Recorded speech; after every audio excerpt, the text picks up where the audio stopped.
Hey, what's up, guys? It's Apollo Uchiha here, back with the part 3 of What If Naruto Was in a Political Marriage. Before continuing this story, I would like to thank you guys for reaching 450 plus subscriber.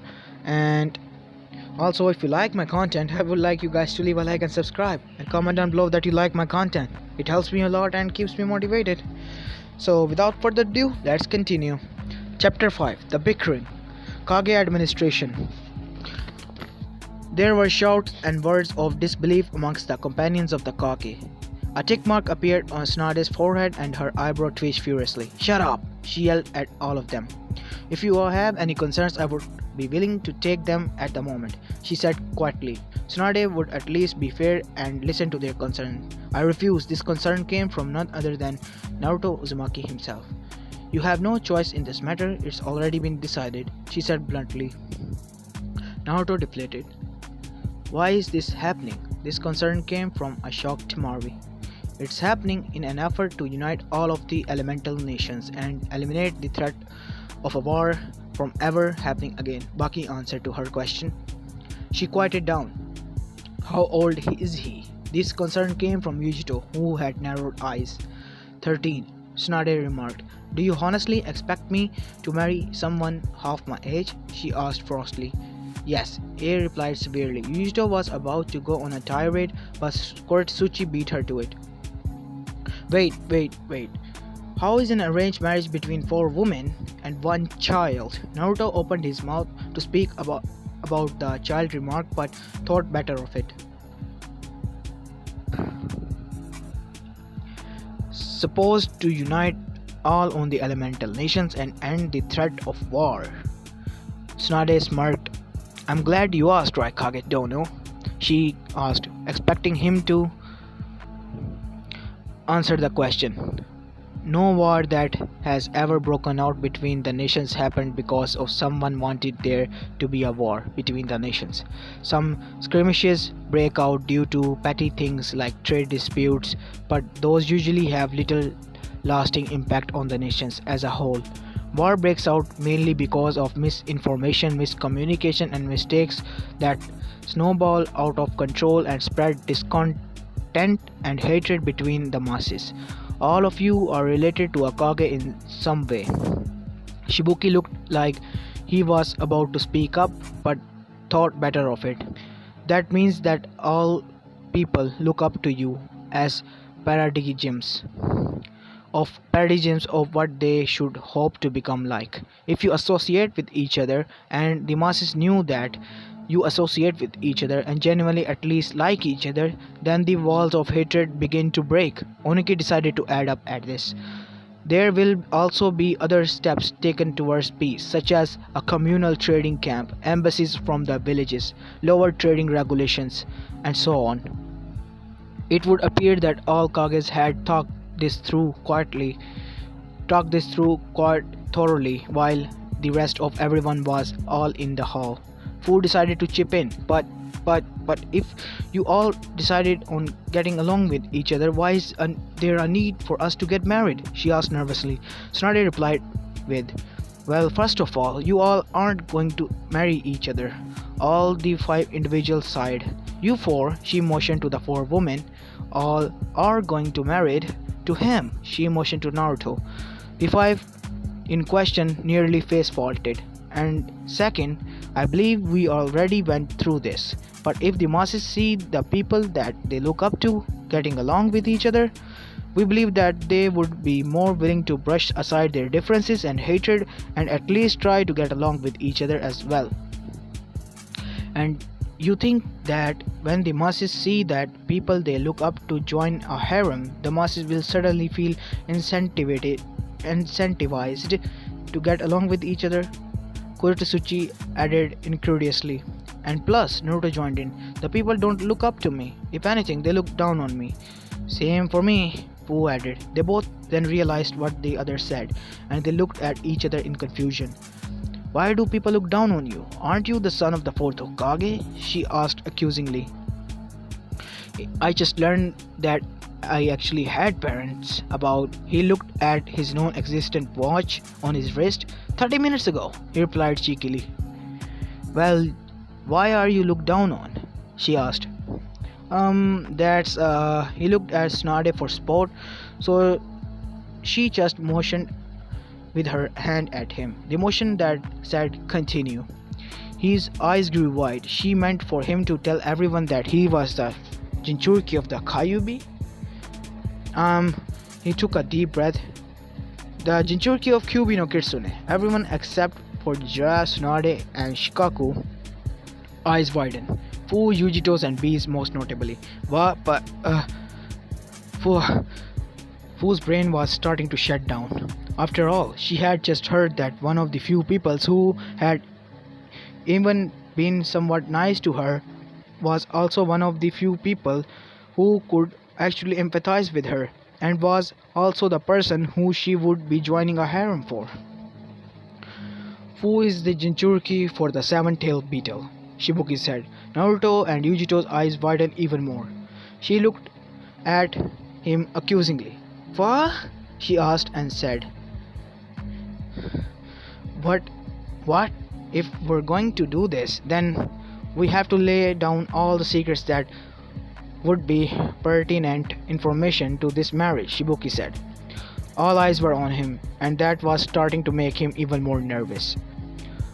All was silent for 3 seconds. Yuto is the Jinchuriki of the two-tailed cats, and B is the Jinchuriki for the eight-tailed octopus, A said impulsively. They both looked at him incredulously. What? He replied. Shibuki Dono is correct. If a secret comes out later, then the marriage could be jeopardized. That would show a lack of trust in each other right now. If we really going to bring peace to all of the elemental nations, then for that to be even remotely feasible, we all have to show complete trust in each other right now, A said completely with professionalism. I am the Jinchuriki for the one-tailed Tanuki. All eyes were on Gaara, who looked as stoic as always. Kurotosuchi has lava release, Oniki said. Gramps! Kurotosuchi yelled at him. What? He yelled back. I just... Why are we getting married? Why don't you all get married? She gestured to all Kages. Complete silence regained for a total of 5 seconds. 5 seconds later... What? Tsunade managed to get out. Yeah, that's right, she said, as if confirming her own idea. I see 4 perfectly good males and 1 perfectly good female, all of whom are the heads of the nation that want to enter an alliance with each other, and all of them are looked up by the people of their countries that they represent. Kurotosuchi said with pride. All the Kages looked at each other. I'm not even the Kazekage, I'm the acting Kazekage, Baki said, not wanting to be a part of this conversation anymore. Tsunade formed a face that spoke of deep thought. Because we don't want to, she said. They all face faulted at that. We still don't have everything ironed out, she continued, like the housing situation. Why don't we just give them one of the empty residential houses, Jiraiya said for the first time in the meeting. That could work in the short term, but what about in the long term? She asked. He thought for a bit. You said that you were going to be putting up embassies in all of the villages, correct? Yes. Why don't we just send the Anbu teams that know the Harishin along with the ambassadors so they could travel between the nations at free will? Jiraiya didn't know that there was such a team of Anbus, and that the only 3 people who knew the Harishin other than the 2nd and the 4th Hokages were just all normal Jonin, and that they all had to be together to make the technique work. That's a good idea, Jiraiya. Tsunade was ignorant to the situation as well. Thanks. He puffed his chest out in pride, which hurted him still a little due to his aching lungs from the beating. While they were having this conversation, the 5 who were involved in the marriage were silent, shocked beyond to the point where speech would be plausible. Wait! Naruto yelled. They all looked at him. You said that marriage would be only valid once I made Chunin. I'm still a Genin. Naruto believed that he found a loophole that would bring the talk of marriage crashing down, and he felt good knowing that he found it. Oh, that reminds me, Tsunade said. She brought out something from beneath the desk and tossed it over to Naruto. It was Flake Jacket. Nice job on promotion, Naruto. He looked devastated. But I'll have someone else, he yelled again. Her eyes softened. Naruto, you want to be Hokage, right? She asked. He nodded. Well, being Hokage means tough decisions for the good of the people. You all have to understand that. She looked at all other four as well. This marriage this marriage could be the end to the war as we know it. Naruto was looking at the ground. He sniffled. Yuito wanted to hate him.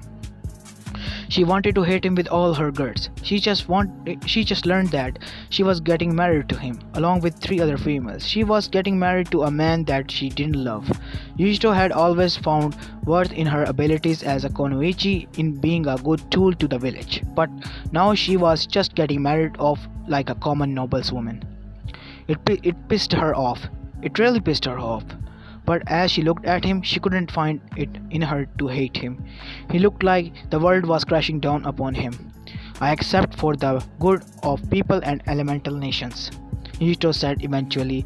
Even if she loathed to do it, it was a direct order from the Kage. Kuretsuchi looked conflicted but finally gave out a sigh.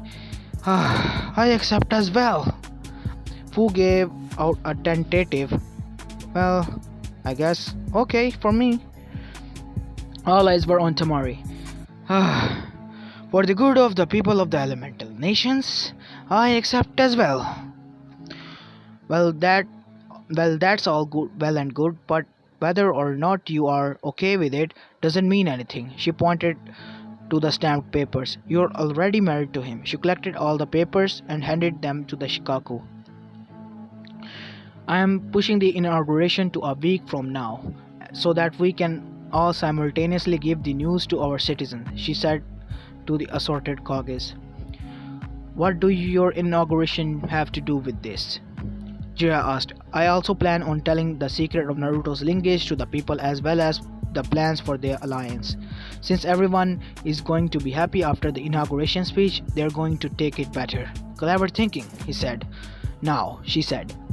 It's been a long night, and we could all use some shut-eye. I'll get a shinobi to escort you. She pointed to the Kages and their escorts.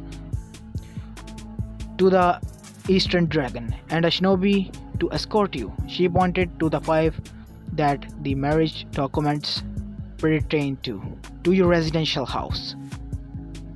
The walk to the residential house was slow and awkward. Luckily enough, it wasn't very far away. A quick look around the house showed that it had a room with king-size bed, a room with a queen-size bed, and a room with twin beds. I'll take the couch, Naruto said. After a little bit of bickering over who was going to sleep where, everyone was in bed. Naruto looked at the clock. It was 12 a.m. He waited on his couch for an hour to make sure that everyone was asleep before he started crying again. He was all out of tears not an hour before then. So silent sobs racked his body until he managed to find sleep.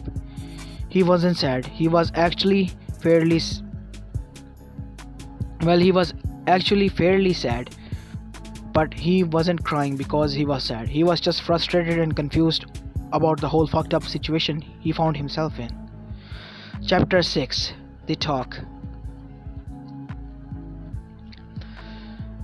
Naruto woke up with his eyes completely crusted over. After wiping it away, Naruto looked around. Why was he sleeping on a couch in an unfamiliar house? He looked sore.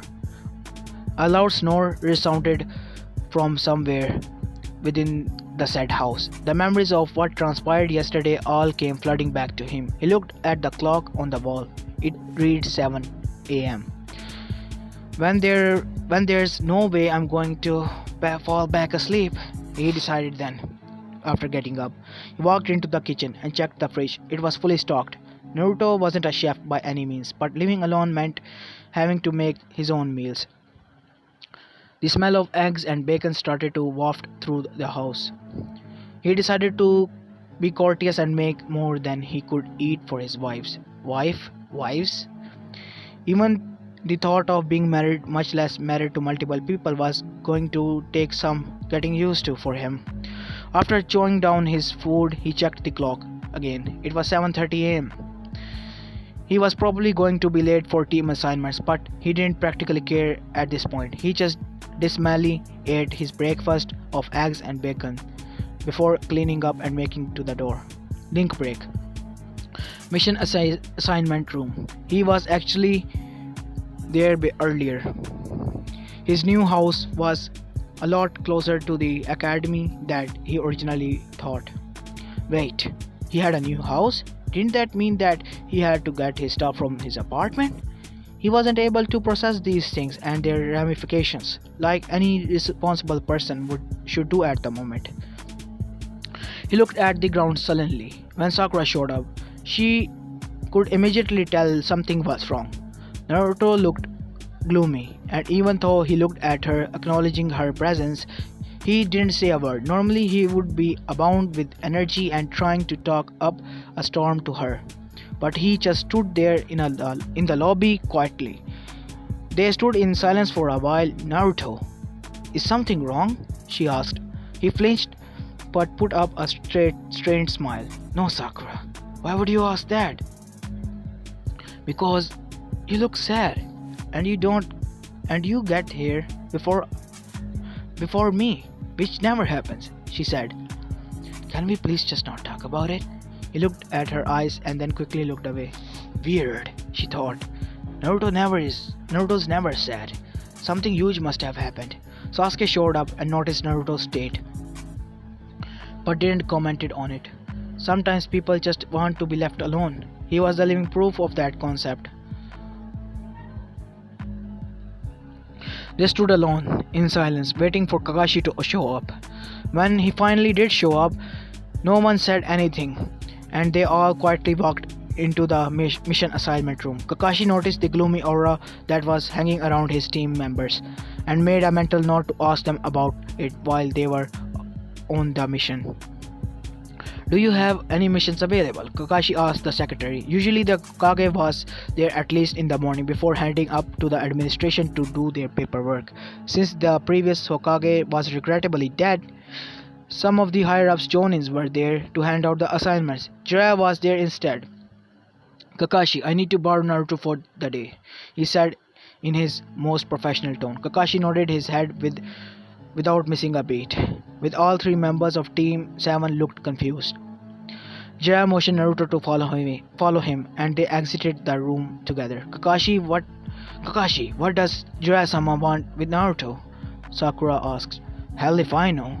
So do you have any missions available? He directed the question to the secretary. Yes, there is a mission to protect a long-distance runner while on a race. It recommends a full team, however. We'll take it. How long is it going to last? It should take about 3 days. Okay, you two get ready for the multi-nighter and meet me at the gates in 2 hours. They both nodded their heads in confirmation. Link break. Parvisage, where's Granny? Naruto asked Jiraiya. They were walking at a leisurely place around Konoha proper. She's at hospital treating that one kid with the huge eyebrows that you were talking about. In fact, she had just healed your sensei and your teammate from the Tsukiyomi trauma. Oh, I forgot about that. He looked in the ground. Don't worry, Brad. You had a lot on your plate lately. Indeed, it had been quite the 24 hours for Naruto. So what do you need me for? Naruto asked. Well, I thought you might like to ask me for advice or anything really. I don't need anything, he said stubbornly. Oh really? What about the Sakura girl? Don't you love her? Of course I do.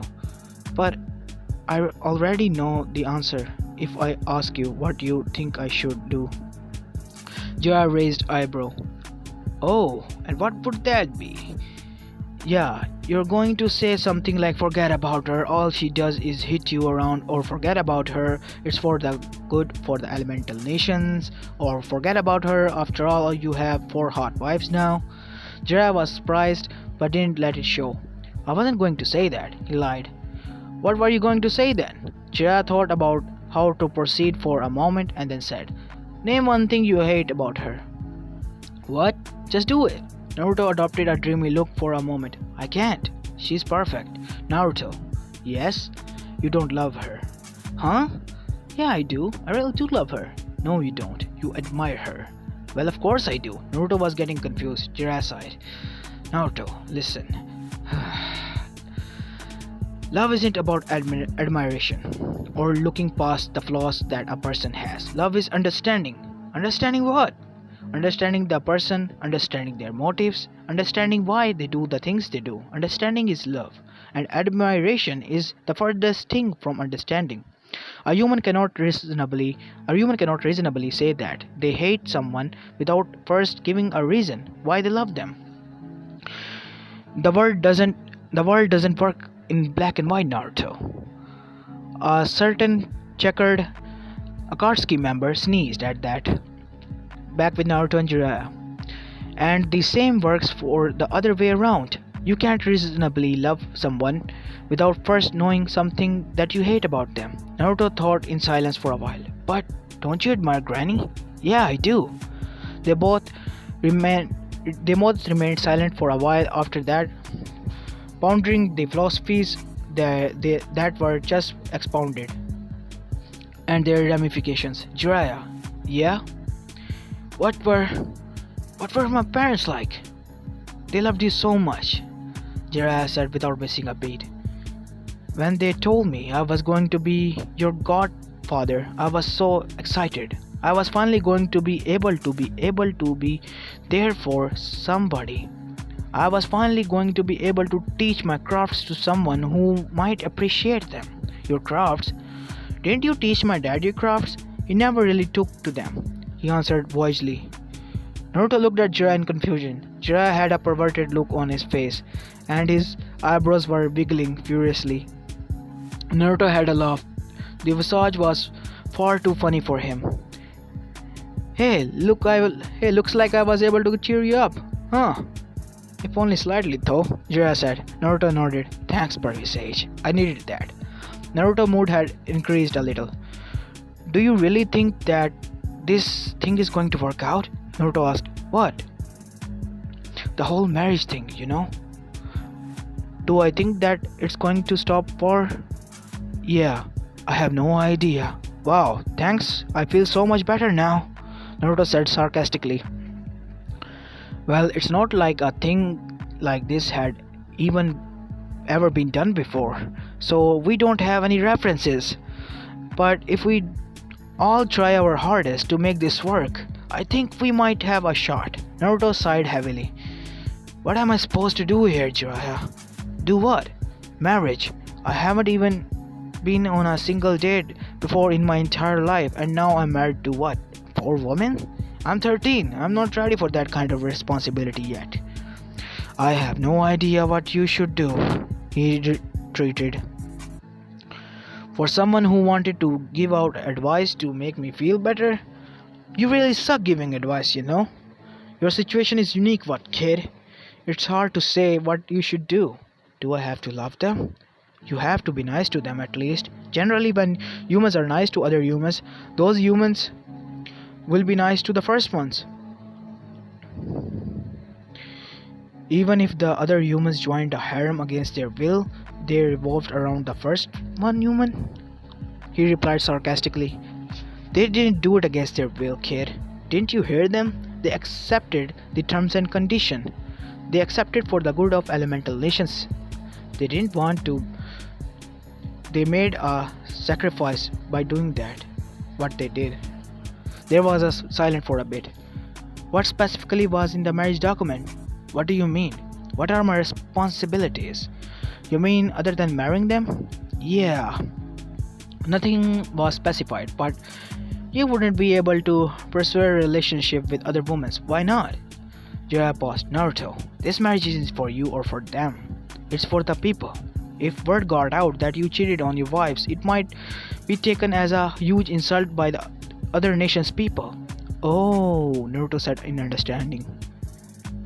And you might also be asked to procreate with them. Jiraiya may be a huge pervert, but this was serious ordeal, and he had to take it seriously for Naruto's sake. Procreate? Oh shit. You have had the talk, right? Jiraiya asked. He really didn't want to explain the inner working of the sexual intercourse to a 13-year-old kid. Yeah, Ruka Sensei told me. Oh, thank God. He just didn't know what the word meant. Well, you may be asked to have children with some of them. Eh? But why? Naruto was getting red to his face. To strengthen the bond between the villages, silly. Somehow I knew you were going to say that, he said in a deadpan. Jiraiya laughed sheepishly. It was at that point that a shinobi appeared before Jiraiya and Naruto and said, Killer B requests your presence. Killer B? Naruto asked. The Jinchuriki to the Eight Tails. Oh, I remember him. What does he want with us? He only specified you. The shinobi pointed to Naruto. Why? Jiraiya asked. I don't know. I was only told to bring him to the training ground 7. I know where that is, Naruto said. I'm coming with you, Jiraiya said. B didn't say that he could bring others, the shinobi said. Thank you, you are dismissed. We'll take it from here, Jiraiya said. Link break, training ground 7. There were 3 people sitting down by corresponding wooden posts. One was occupied by B, one was occupied by Yujito, one was occupied by Fu. They were waiting for the other 2 that were sent for to show up. They spotted a dot on the horizon that slowly enlarged until they could make out the shape of Kara riding sand across the sky like a magic carpet. He descended until he was touching the ground. Yo, sit down, yo, B said with a friendly tone. Gara sat down without a word.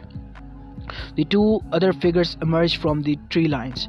One was Jiraiya and the other one was Naruto. Naruto sat down with them. Since we all are here, I'll explain why B got us together here, Yujito said. B wants to take advantage of the fact that there are 5 Jinchurikis in one place at one time by having a powwow with the tail beast. A powwow? Naruto asked. By physically touching each other, Jinchuriki can link mindscape and are able to talk with the other tail beast for other Jinchurikis that are also touching. Mindscape? Naruto and Fu asked simultaneously. They both then made eye contact, blushed, and quickly looked away. You 2 haven't conversed with your tail beast yet? Well, I have, but that was only to collect my rent. Your rent? I fell down a huge ravine, so I appeared before Kyuubi Teme and told him to pay rent by lending me his power. We looked slightly uncomfortable with the idea of what happened, but didn't comment on it.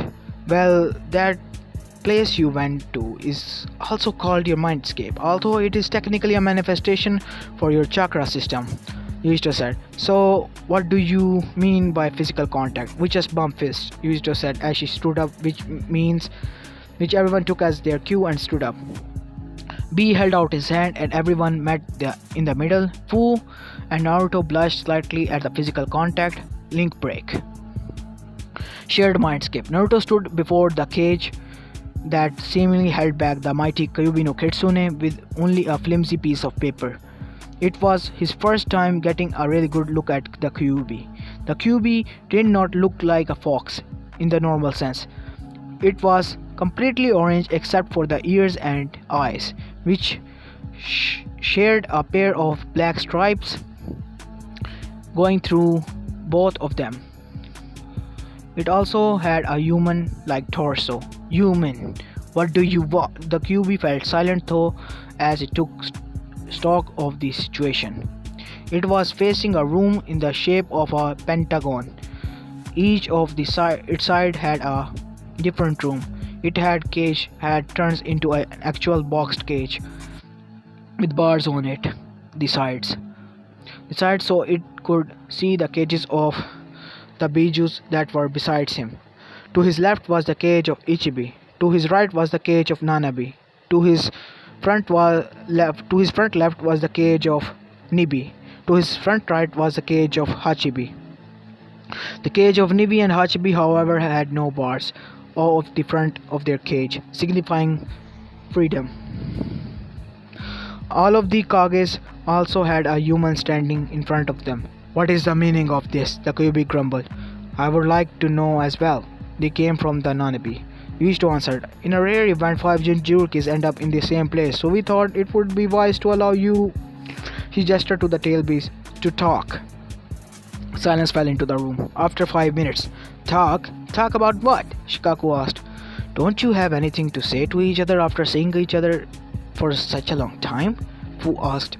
She might be new to what Jinchuriki did on a regular basis, but she did have a slight understanding of what happens to all the Bijus. We didn't lead the most social of lives before our sealing, the Nanbi said. And we don't gain one after being sealed, the Kyuubi added. So we don't have much to talk with each other, Shikaku had said. Plus, we don't like each other, Nibi said. Yo, you guys are family, and family sticks together. We brought out his notepad to write down that sick rhyme. It would be there when he got out of their shared mindscape. When he got out of the shared mindscape, either he didn't notice or he didn't care. Because he just kept on blissfully writing. Gyuki, you wanna shut up, you annoying human? The Kyuubi asked. No, Gyuki said. The Kyuubi was more surprised than anything. Why not?